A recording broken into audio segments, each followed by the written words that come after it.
生往何處安有聲書，作者安，有聲書文本整理朗讀 Irene。 第8章青山醫院的日常。我記得我係7月入青山，我同其他病友住喺一間大約500-600尺嘅房間，有6張長台。食飯嘅時候，6個人坐喺一台準時開餐，用嘅餐具係《監獄風雲》裡面嘅盤。每逢餐車到達，就有3個大盤，每一個盤放咗肉、菜同埋飯，然後所有人聽命令，由其中一台先開始攞餸。可能嗰陣時冇營養師編寫餐單，所以我食咗豆角足足1年。而家見到豆角，仍然有心理陰影。我記得大廳門口附近有一部細嘅電視機，好似係27寸，但係大細對我哋嚟講都冇影響，因為大家都聽唔到聲。有時我哋睇時間唔係睇時鐘，而係睇乜嘢電視節目。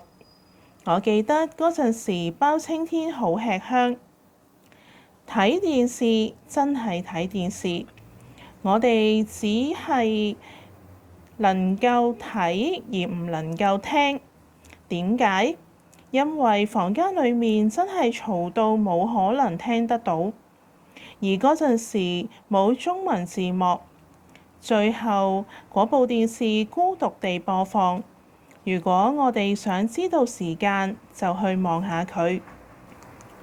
青山對我哋嘅財物有嚴格嘅限制，每人淨係可以有1卷廁紙、1包紙底褲、1支牙膏、1個朗口鐘同埋1支牙刷。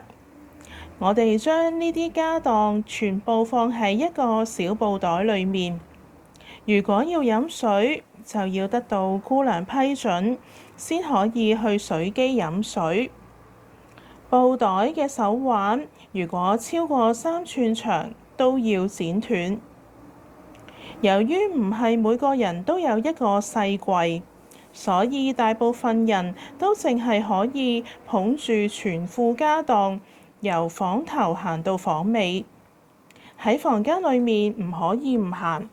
試問喺一間500-600尺嘅房間裡面，能夠有立足之地已經好唔錯。我哋嘅生活只係喺2個地方，一個喺大廳，一個喺睡房，另一個係我哋每個人都盼望嘅地方——走廊。因為有人嚟探訪，我哋先至可以行嗰條50-60尺長嘅走廊。或者你會問，我哋喺女病房會有啲婦科嘅問題需要照顧，例如胸圍同埋月經呢啲問題。真可惜，呢度胸圍免問。至於月經，我哋有所謂嘅經期褲，係由管病房嘅洗衣房女工做嘅。佢哋用一塊孕婦衛生巾喺褲浪縫合喺一齊，而嗰啲有需要嘅院友就可以攞嚟用。而我嗰陣時已經受藥物影響，停咗經。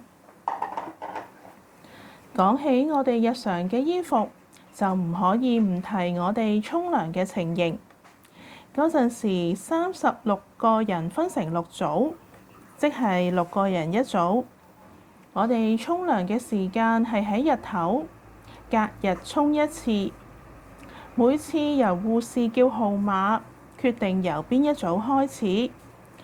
例如嗌第一組，就由第一組嘅女士先去沖涼。每當去到浴室嘅大門，我哋就有一輪爭奪戰。就係揾合適嘅衫褲。如果揾到合適嘅衫褲，係天大嘅運氣。嗰啲衫都係少咗3紐，好多時一件衫淨係得返1、2粒紐，只能夠稍為蔽體。至於褲呢，就要處理一啲技術問題同埋人際關係。如果你同洗衣女工有啲關係，你就可能揾到一條比較似樣嘅褲，因為嗰啲褲嘅橡筋冇彈力，我哋就要打褲包。所謂嘅褲包就係將褲頭不斷向裡面捲，直至唔跌落嚟為止。所有嘅衫褲都係嗰個工友預備嘅，佢可以分派出一啲比較似樣嘅衫褲。我哋因為係2日先沖一次涼，而呢一場爭奪戰每2日就嚟一次。除咗衫褲之外，我都想形容一下沖涼嘅情況。對唔住，呢個絕對唔係3級，恐怕會令你失望。我哋沖涼嘅方法有2種，先講第一種。我估計每一個人沖涼嘅時間係唔超過5分鐘，包括搶衫、揾沐浴露同埋除衫。只要喺扭開第一下水龍頭開始，就會聽到姑娘催促嘅聲音。就喺第一組仲未沖完之前，下一組就開始衫褲嘅爭奪戰。至於第2種，就係俾自我照顧能力較差嘅院友，由3位姑娘流水作業式操作，前後我諗都唔會超過3分鐘。一個姑娘為院友除咗衫之後，另一個就拎住花灑，用最大嘅力度嚟整濕院友。等佢嘅身體濕咗之後，用力將番梘擦3下，真係3下，我有數過。然後再由另一個姑娘再灑2下半水。因為我哋嘅浴室外面只係用屏風隔住，所有院友都係坦誠相對。既然大家都係赤條條嘅，就少不免會有啲比較。而最終嘅決賽評判就係嗰位洗衣女工。所有嘅浴室都冇浴簾，所以我哋身上所有嘅一切都難逃法眼。既然有沖涼爭奪戰，洗面都不遑多讓。我哋朝早6點起身，收拾床鋪之後，我哋就洗面，都係一組一組按住次序去洗。我哋嘅梳洗用具就喺每組所屬嘅手推車。輪到我哋嘅時候，我哋就喺車裏面揾我哋嘅梳洗用具。我諗都淨係用3分鐘嘅時間嚟完成呢個行動。至於洗頭，好似係1個星期2次，當然都係以最快嘅速度去完成。當然36個人逼埋一齊，對衛生就有一定嘅要求，例如剪指甲同埋剪頭髮。剪指甲係每2個星期1次，由姑娘發號施令。由其中一組開始，每6個人1個盤，每個都放咗6個串埋一齊嘅指甲鉗。我哋喺台上面剪指甲，當交還指甲鉗嘅時候，就攤開雙手俾姑娘檢查。至於剪頭髮，嗰個髮型師只會剪一種髮型，我哋就命名為青山頭。我約略講咗我哋嘅衛生狀況，都想介紹一下我哋嘅廁所。我哋嘅廁所有3格，嗰種氣味淨係比我細個嘅時候嘅屎坑好一啲。三兩嘅院友喺廁所嘅地上面瞓覺，其實都唔能夠怪佢哋。36個人逼埋喺一個500-600尺嘅地方，根本冇地方俾佢哋瞓覺。另一方面，可能係因為嗰啲藥令到佢哋好想瞓覺，而另一個可能係最真實嘅，亦都深有同感，就係如果唔瞓覺，又有啲乜嘢可以做呢？再講下食藥嘅情況，每次飯前同埋飯後都係我哋食藥嘅時間。姑娘將一架藥車推到房嘅中間，每個人攞住啱啱入滿水嘅杯。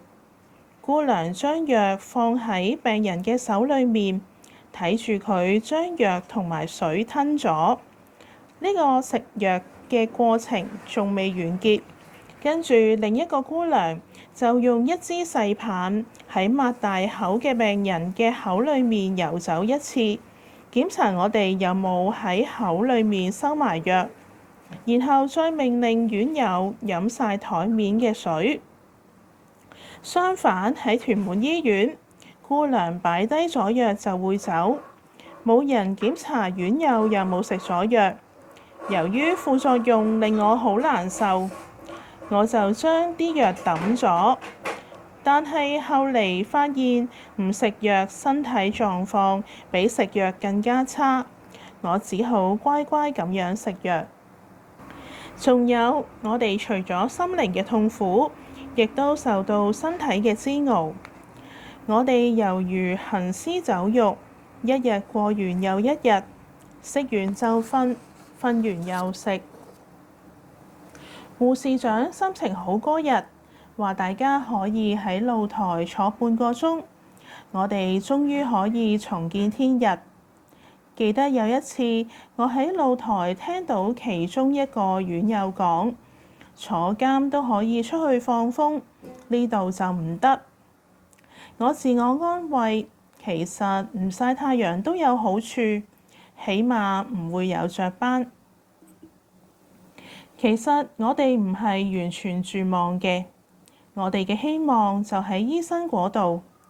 我哋嘅行街紙、職業治療、度假申請，甚至出院申請，全部都掌握喺醫生嘅手裏面。